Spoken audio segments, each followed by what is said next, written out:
Ayan, first time magpapa-vaccine. Gilas! Gilas, where are you? Babaksinan ka na. Nasa ka na?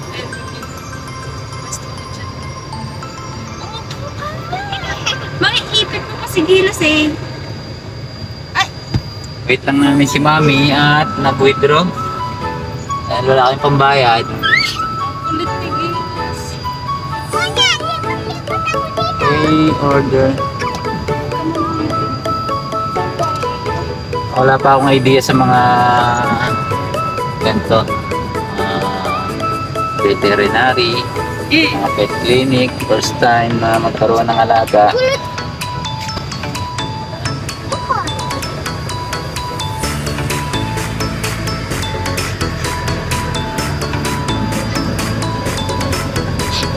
Ay, parang ito na yung aso. Si BPG na yata naging aso.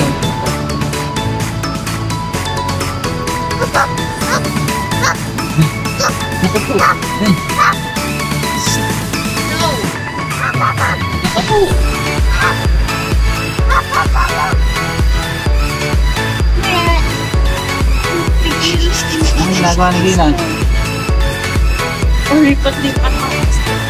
Ay, pera kaya nang withdraw na yun mo? Wala daw.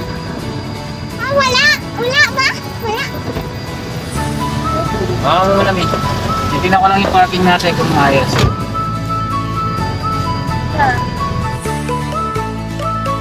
Okay, baba na. So, baba muna tayo kasama si Mami at si Baby G at siyempre si Gilas. Oh, hawakan niyo mabuti yan para tumalon. Oh, halika na Baby G. Si Baby G ay excited na rin. Oo, muntik pa madulas. Ayan, so, sasara na natin ang kotse. Ayan, buti meron silang parking dito mga ka-Baby G. Ayan, maayos naman yung parking natin. Pasok naman, so hindi nakakasagabal sa daan. So ayan ay naka-reserve talaga sa mga clients yung parking niya. So ayos, baba tayo, diretso na dito, let's go. Ayun, so pag first time mo sa clinic, sa tulad nito na pet clinic, kailangan natin mag-fill up ng form, no? So para malaman kung anong pangalan ng may-ari or details ng may-ari, susulat natin yung pangalan natin, no? And then yung address natin, and then contact number. Okay, sa form na yan tinatanong din kung ano yung mga details ng ating alaga. Okay, pangalan, kulay, no, kung kailan yung ano niya, mga details niya ng mga nakaraan. So wala pa tayong record.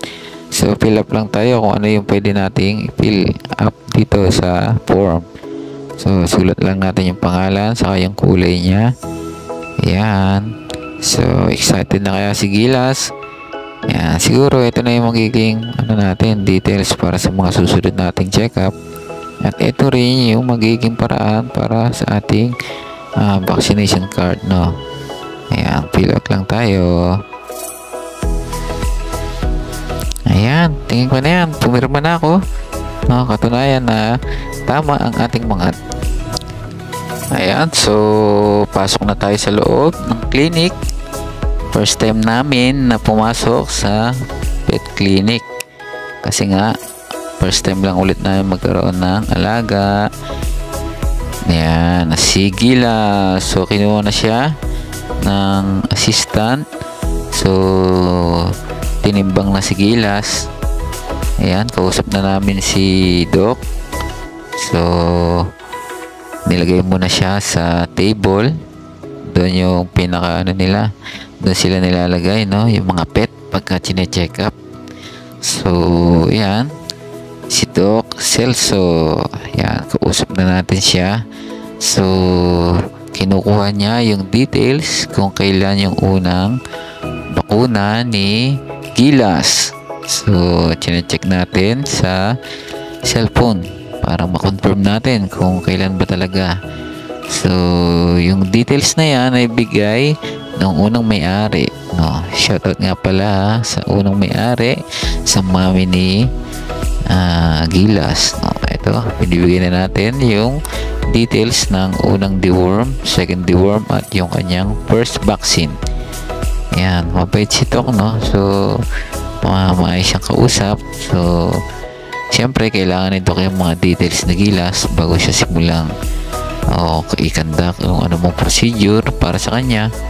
So yun yung mga assistant, sinecheck na si Gilas, no. So sabi kasi ni Doc, kailangan siyang stool examination, so para malaman kung kailangan pa siyang i-deworm, no, today. So yun, at kung ano naman, sasabihan tayo kung kailangan siyang baksinan. Ayan, no, masisipag yung kanilang mga assistant dito, ano, asikaso naman si Gilas. You know, excited naman siya doon sa table, no. Ano kaya nararamdaman ni Gilas? So ayan, kausap pa rin natin si Doc. So tinatanong kung ano yung mga vitamins niya. Ayan, so bigay lang natin kung ano mga kailangan ni Doc, no. Si Gilas kaya, ano kaya nararamdaman ni Gilas? Naku, excited yata. Ayan, so mabait si Doc na maasikaso.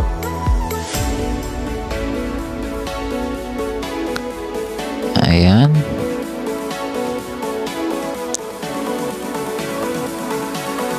So nililista ni Doc kung ano yung mga details na naibigay natin sa kanya, no, at kung ano yung mga procedure na gagawin sa kanya. Siyempre kung magkano yung mga presyo ng procedure. So ang procedure na gagawin yung stool examination nga.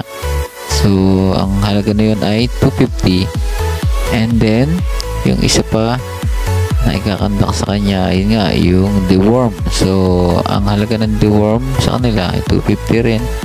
So ang sabi ni Doc ay sa October 25 siya kailangang baksinan, kasi usually hindi sila nagsasabay, no.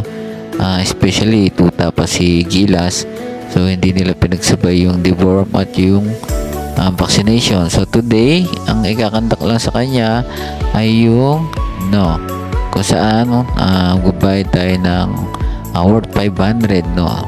So 250 sa stool examination at 250 doon sa pinaka deworm, no, procedure or yung gamot na kailangan ni Gilas.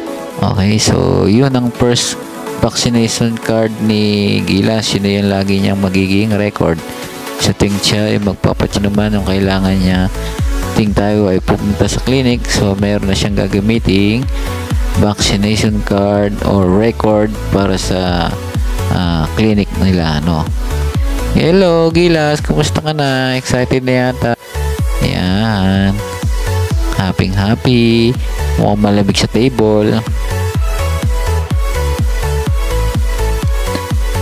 So ayan, punta na si Doc, no, yung bali dalawa yata silang doktor dito, no. So tinignan, no, yung ngipin. Ayan, so check na, isuswab yung puwet ni Gilas. Yun yung procedure para malaman kung kailangan pa siyang i-deworm today. So ayos na, nakuha na.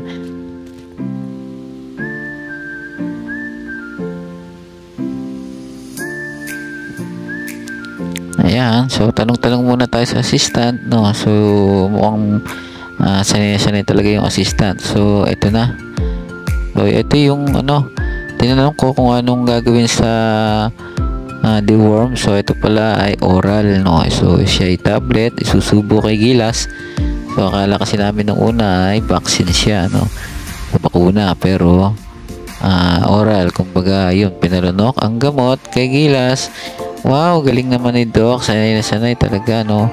At walang palag si Gilas, mukhang swabing-swabe, na-enjoy. Wow, ano kaya nararamdaman? Mukhang ninanamdam pa niya yung lasa. Mukhang masarap talaga yung deworm tablet, no. So ayos naman si Gilas, excited na talaga at relax na relax. Relax na relax. So ito na. So kailangan na natin pumunta kay Doc para malaman kung magkano yung total nating babayaran. Yun, nagbigay tayo ng 1,000. So binigyan tayo ng sukli na 500.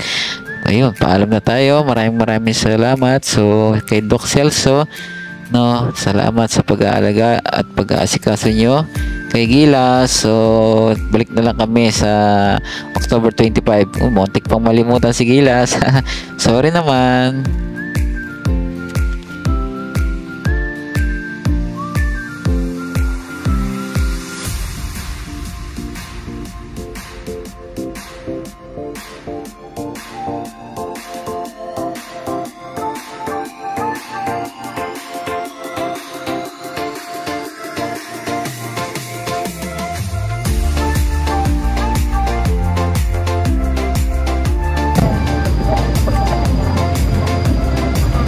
Okay.